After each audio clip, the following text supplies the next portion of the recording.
பிள்ளைகளே, வாய்ப்புகள் வரலாம். அந்த வாய்ப்பு எப்படி வருகிறது, எதனால் வருகிறது, அந்த வாய்ப்பினால எனக்கு அந்த சமாதானமா ஆசீர்வாதமா என்பதை நீங்கள் தேவனிடத்தில் விசாரித்து அறிய வேண்டும்.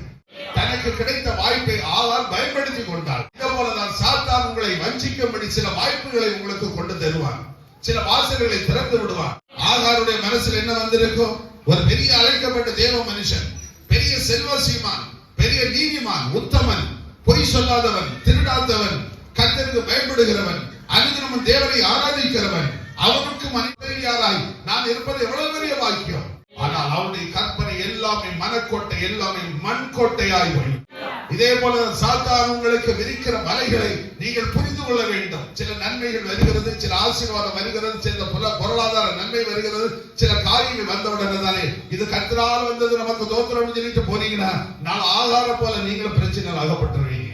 சில நன்மைகள் வரும்போது ஆண்டவரிடத்தில் ஜெபம் பண்ண, ஆண்டவரே இதை நான் பயன்படுத்தலாமா படுத்தக்கூடாதா, இது எனக்கு ஆண்டவரே ஆசீர்வாதமா இருக்குமா இருக்காதா,